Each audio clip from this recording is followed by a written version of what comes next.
If you are looking for the best class in Broken Edge and you want the opinion of some random stranger you clicked on the internet, then my friends, welcome, you've come to the right place. I will be breaking apart each and every character in Broken Edge and giving my honest opinion on what I think is and isn't broken or what does and doesn't need fixing, buffs, nerfs, all of that. So stay tuned and thank you guys for watching. I really appreciate it. I love making Broken Edge content and enjoy the video. I think the Barbarian is arguably the best class in the game. Same with the Tyrant. I mean, think about it.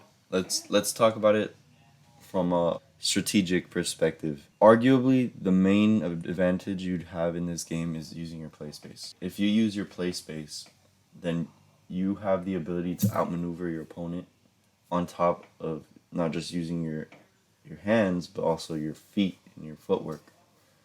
Now, if you mix that with a weapon that's literally 3 times bigger than all the other weapons, and the awakening, it is basically a free awakening because all you have to do is hold it, which is stupid. Imagine you play against an opponent who uses their play space and uses that broken just concept of having such a huge sword. It's so difficult to play against a good Barbarian or a good Tyrant. So definitely S tier. I've gotten my ass handed to me by these people. So for sure, both of them are S tier. I don't even need to continue with why. Next up, we got the Persian. I don't know how you guys feel about the Persian, but I think that the fact that it has 2 primary weapons and their swords are curved, that curve makes a big difference. Trust me, it does. There are times when I try to break their sword at a certain angle and you just forget about that curve and it'll actually hit your sword at a lower point of intersection and you'll end up losing a lot of health on your sword. It's really, really good class. Just the fact that it has 2 primary weapons, again, it's low-key, I wouldn't say broken, just really good, you know? The trade-off, though, is that I do notice that its swords seem to break easier. It's almost as if like they combine their awakening. So if you break one, then it'll take down like the sword's health bar, which I think is good for balancing, but still very good class. The Duelist is another very good class. I don't know why, it just seems like the opposite of the Persian. It feels like that sword never breaks. Do you guys feel the same? It feels like that sword never breaks. You keep breaking it, but it just keeps growing back. And I think it has to do with its awakening. It has probably one of the best awakenings in the game. It's just a really solid class. And it's not a huge sword like the Tyrant and the Barbarian, but the sword is slightly longer, and that is something I took note of and figured out. It is also slightly thinner, so the hitbox on that when you're trying to go for their sword is slightly harder.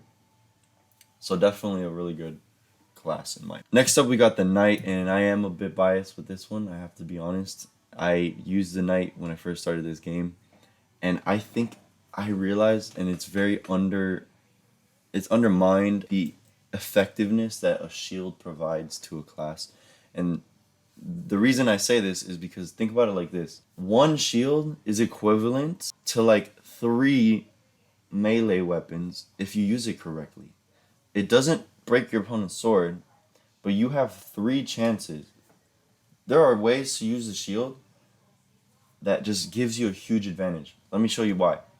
First of all, it's a bigger HP than, like a bigger hitbox than the secondary weapons that you would normally use in other classes, right? Say your opponent goes at you with an edge breaker. If you had any of these other classes, you would have no other choice except to either 1, use your primary and sacrifice some of your sword's health, 2, do an edge breaker of your own and then just waste an ability, or 3, use your secondary weapon and then waste your secondary weapon, right?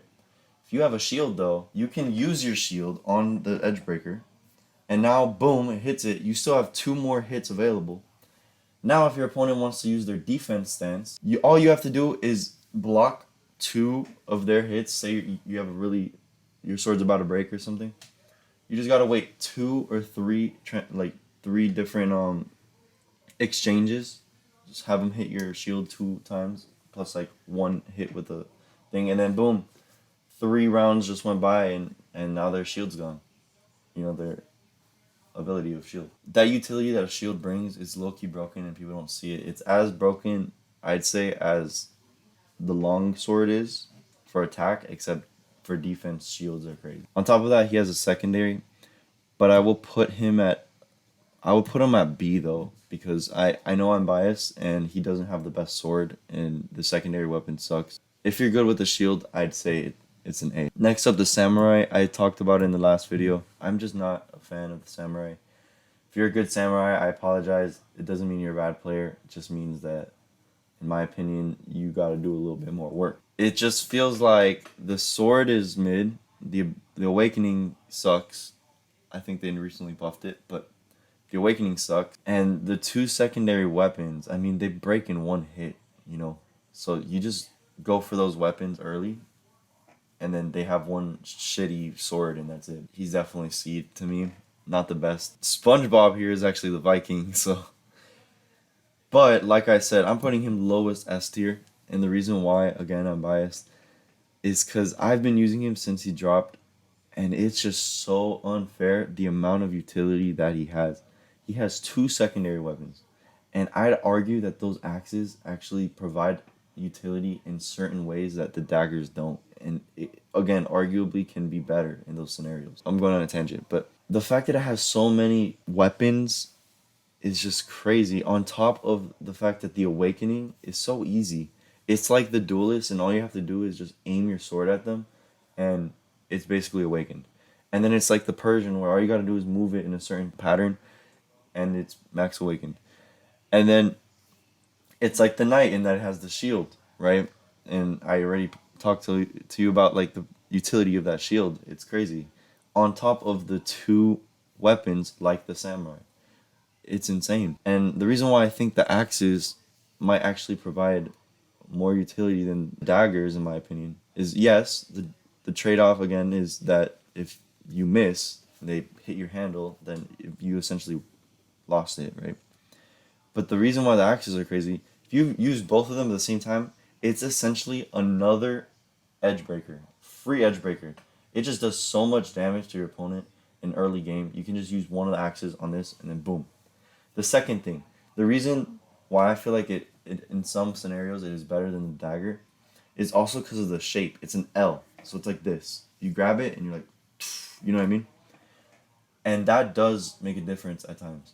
One of my favorite moves is grabbing my big sword, going for like a wide swing to trick the opponent into thinking that I'm going to attack them from this end. So obviously the opponent goes to block it, right? To break my sword. So as they're going to break my sword in the long swing, I take out my axe, and then I swing like this. Doom. And like I said, the L shape. That means it's like more this way.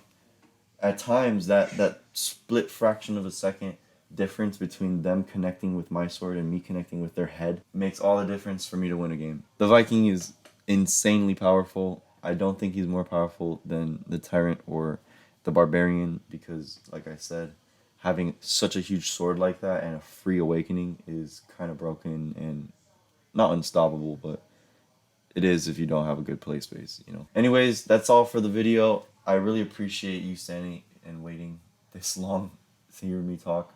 I am really enjoying these types of videos. I just got a new setup, so I want to talk more to the camera. I love making Broken Edge content. I might make more content in this channel. I just don't know yet. But if you enjoy it, please leave a comment down below, like the video, and I really do enjoy hearing what you guys have to say. So, any opinions, any suggestions, leave them down. Seriously. Peace out, guys.